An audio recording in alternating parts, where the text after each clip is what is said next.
you do get a sense of satisfaction. Even though that's not the purpose, that was not my purpose in terms of being totally absorbed in that scenario. In fact, to the contrary, in most cases, I was behind the camera. I was behind the scenes. Mm-hmm. And a true person that has a calling would not be advertising it and trying to cash in on it. True. Unfortunately, there are a lot of charlatans that do just that. Yeah. The true person works behind the scenes and is active within the darkness of what everyone is claiming. And I found out, and I've developed a program which I refer to as the process of assessments. I found out that it's important to understand what you're dealing with. When you're dealing with an individual, when you're dealing with the problem, when you're dealing with all the other people that are making the same claims, you need to find out if what they're claiming is actually legitimate, or is it just an opinion, or is it a fantasy? There's a lot of us in this society that live in fantasies, and as a result, we convince ourselves of whatever delusion that makes us feel comfortable. And of course, we want to be seen by our peers in the right light. And sometimes there are people that will manufacture these false illusions. And those, unfortunately, are the people that the team and the exorcist would encounter. And they would be the very first people that they would have to prove their case, that what they're experiencing is actually a real, genuine case that comes from demonic. Or maybe it's just something else. And in most cases, unfortunately, but fortunately for us, we do reveal the truth. And in most cases, it is something else. Right. Okay, I'm going to stop you right there. I just want to tell everybody that's on Facebook Live to switch on over, transfer on over to www.nightdreamstalkradio.com and continue listening in on this fascinating guest with a fascinating subject. So switch on over. See you on the other side. Okay, Ron, go ahead. You know, that is fascinating stuff, and you're right. There's a lot of problems, a lot of people trying to get attention. They're going about it the wrong way, and you know, let me ask you this: when you did you go in with an assessment team, and when you did you have psychiatrists, or how does that process work whenever you went to do your assessments? The whole process is, and this is a process that I created back in the 80s, is that you have to first seek evidence. The reason that you have to seek evidence is that if you go upon and decide to do a ritual without the proper evidence, then if that person is suffering from a psychosis, it would further put them further into their delusions, which would probably lead to suicide or something that's really negative. So you don't want to feed into somebody's delusions. In fact, to the contrary, you want to make sure you have the facts. So back in the early 80s, I created a program which consists of a questionnaire, and it would be a questionnaire consisting of 60 questions devoted in 3 sections. One would be the physical scenario of the individual who's making the claims, whether or not he's ever had any history, medical history, or some type of ailment that would induce these delusions. That has to be ruled out. So physical medical is absolutely positively necessary. The second thing would be the psychological profile.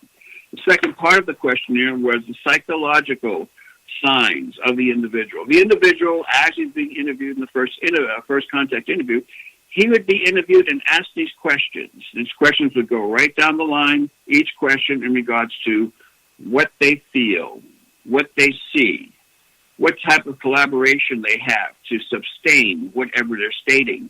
There's a whole series that's very analytical in order for us to make an assessment. The third segment of the process would be the manifestations of the individual, what is actually being manifested around the individual, whether it be a demonic possession case or perhaps maybe a demonic infestation.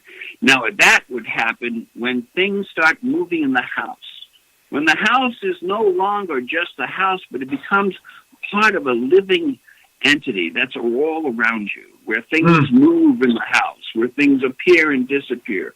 When the walls take on a personality where it expresses its anger by either generating heat, vibrations, or possibly even what may appear to be a vortex. There are so many characteristics that can go on within the manifestation of a demonic infestation. So, these are so many things that you have to cover. And I'd like to say, in all humbleness, if that's ever possible, but I try to, that our system is probably the best system in terms of making an assessment before we jump to conclusions. The organization I founded back in the 80s till today, we consist of 3 physicians. 2 of them are psychiatrists. A psychiatrist, as you know, is a medical doctor. Yes. And they would interpret the psychological profiles that would be submitted along with the assessment report, along with videos and so on. And all these things would be brought to my attention. The psychiatrist would be given the psychological profile so they could read it, make their interpretation, or agree or disagree in regards to something actually happening, at least from a psychological point of view.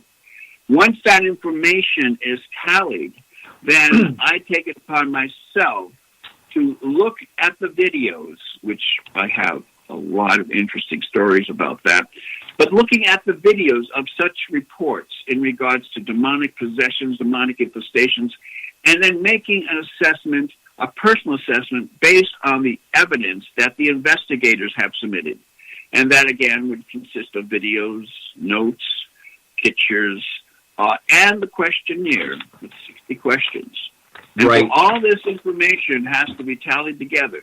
This is not a process that's done overnight. It takes a little bit of time to, number one, gain the reports of the psychological reports or the medical reports, or both, of course, and then again, the assessment that's actually done as a final analysis of the actual investigator who would be the lead investigator who would be submitting their reports to me.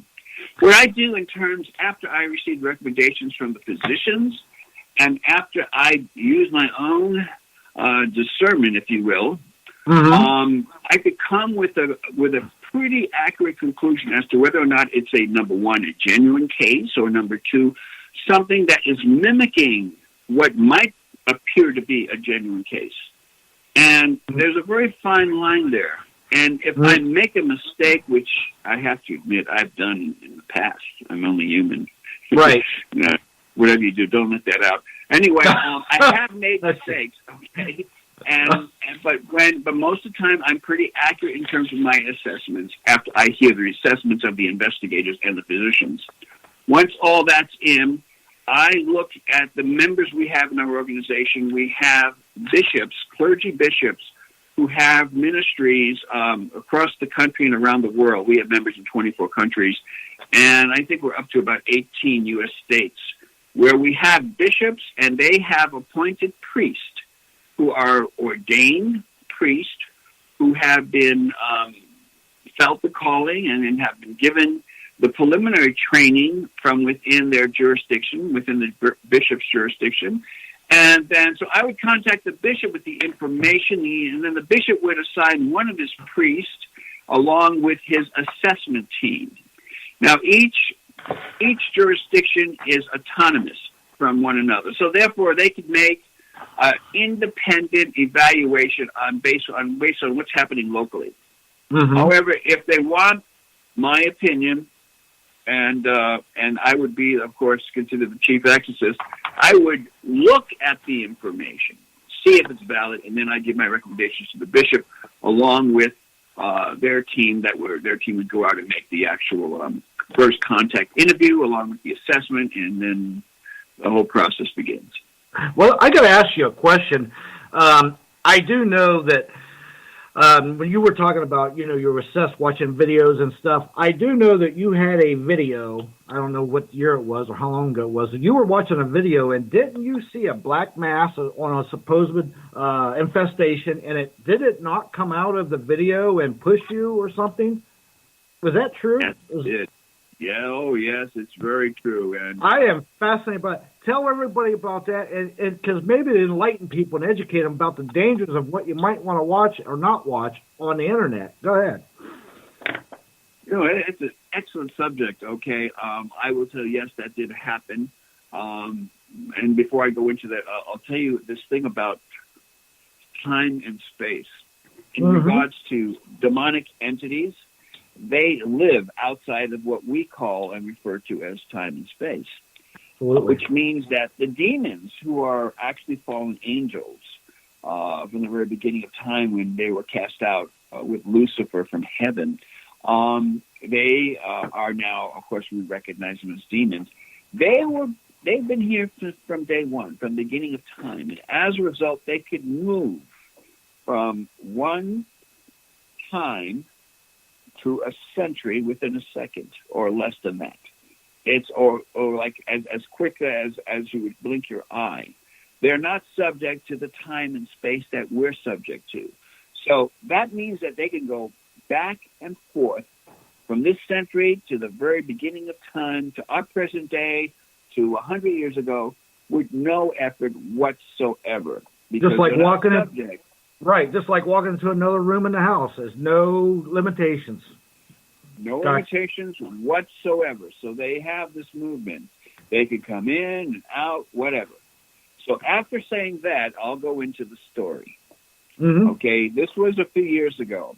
I had one of my bishops submitted an assessment report along with other evidence of the presence of some type of demonic activity that was taking place. This was taking place on the other side of the world, okay? And as a result, we're talking about a month ago, a month prior to me actually reviewing the assessment report and watching the video. This was actually took place like a month ago before me actually viewing it. So I'm viewing this as for the first time. And as I'm viewing this, they're interviewing, their lead investigator is conducting the first contact interview, which goes through the 60 questions I mentioned earlier. And as he's doing that, I'm watching some type of what appeared to be a dark manifestation that was taking place around the individual's body. And the immediate frame showed me, and my whole focus and attention went to this little hazy, dark spot. Now, at first, I thought it was perhaps maybe the camera or the recording device. I thought maybe there was a malfunction or something was going on. But then this fuzz became very distinctive and very visible, and then started moving from one part of the screen to the other, from left to right. And it was a slow moving. And as it was moving, it was actually obstructing my view of the actual interview that was being taken place. But the fuzz was obviously in the frame and at that particular time. So as it was going from one end of the screen to the other, my attention is drawn to it.